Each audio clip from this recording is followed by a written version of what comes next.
The world of animation has a bit of a mixed reputation. Even though it's made up of talented individuals filled with passion, with many novices out there investing endless hours and resources to be able to make part of it, the world of animation also has a plethora of controversy. Instances in which was once someone's passion seem to become somewhat of a purgatory. Extensive and unpaid overtime, terrible conditions. At some point, one does have to ask, is it really that bad?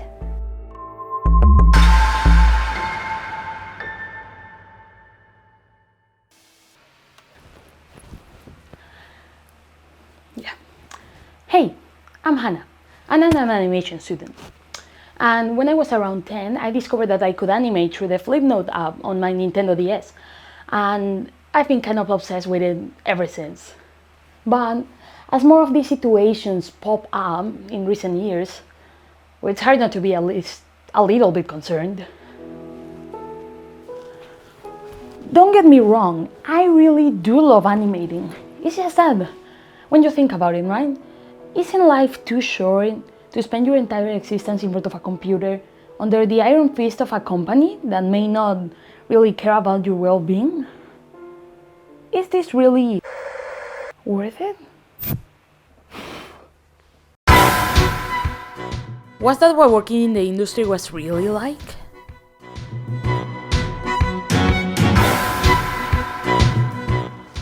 If only there was a way to know. Alright, I can just ask them. Who took the bomb?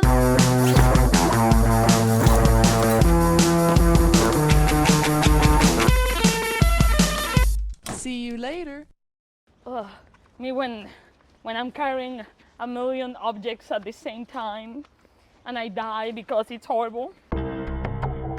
So I grabbed a couple of my friends and we got to go to a real animation studio in which we got to interview an animator there. We also got to interview an animator from Flying Bark. So why don't you start by giving us a quick introduction of yourself and your work? So my name's Emily and I'm currently a storyboard artist and designer at Studio Gilay. At the moment we're doing something for Vivid this year, which is very exciting. We're doing an XR project for Foria and there's a whole range of other projects, but at the moment that's what I'm focusing on. My name is Richard. I've been in the industry for almost a decade. I've worked on TV productions such as Rise of the Teenage Mutant Ninja Turtles, Monkey Kid Lego series. What does a day in your life as an animator here look like? For me, it usually is rocking up around 8:45, getting myself organized. I check feedback notes, then I get straight to work. It's pretty standard, like 9 till 6 hours. Throughout the week, it would just be me going to work, doing my job. But the weekends is usually rock climbing. I'm very into rock climbing, or just normal things, I guess, that everyone else would do. Movies, chores. What led you to choose animation? For me, I've always been fascinated by it. I really loved Lion King, all the classic Disney films. I watched all the animation.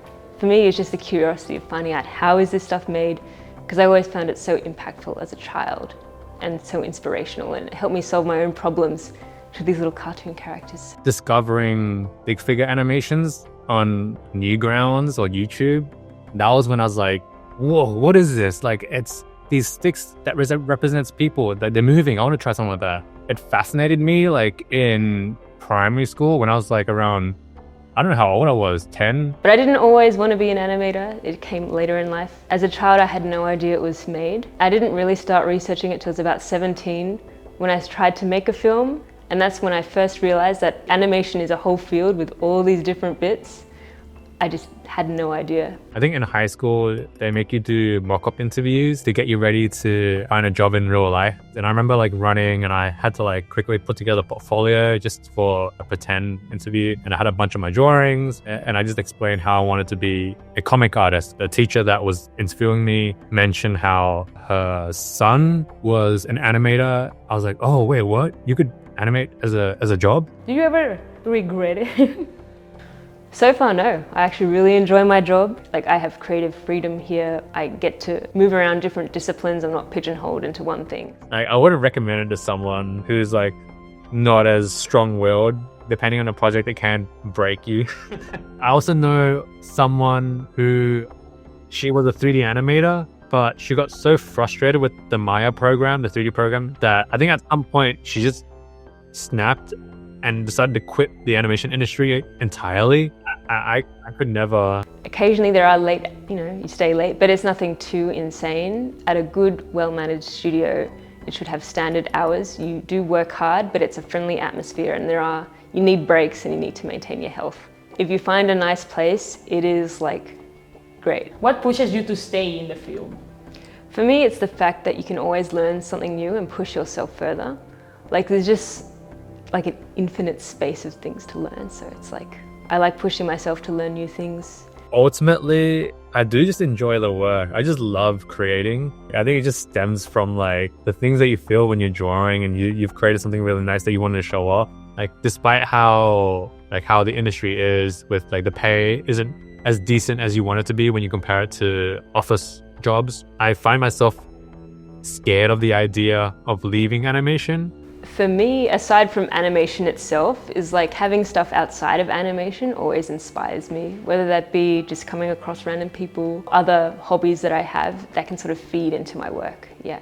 I've even bumped into someone at an art market, and she was on a table, she was selling Hurdle merch. Like we just kind of rocked up and told her, oh, we worked on the show. She just flipped out, and her mum was sitting there. Her mum didn't know what was happening, or she just sees her own daughter freaking out, and she's trying to explain to her mum, oh, like these two like worked on the show that I'm a huge fan of, and it's like, oh, that feels nice. All right, I reckon that's good for now. Cool. Cool. Okay, I hope it's fine.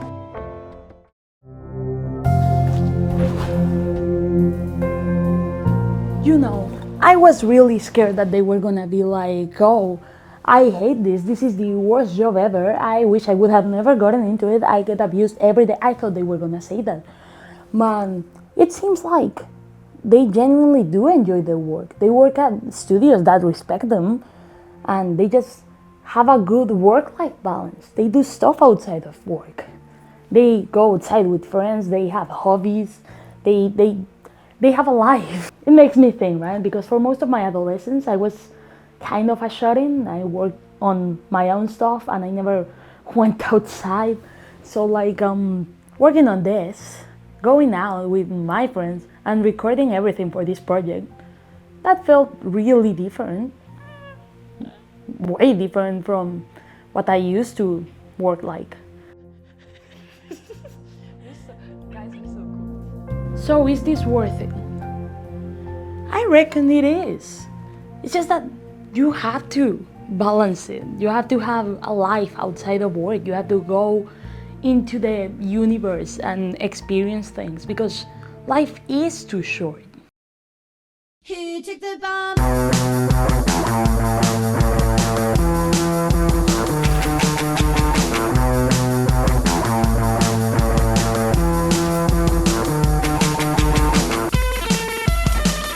See you later.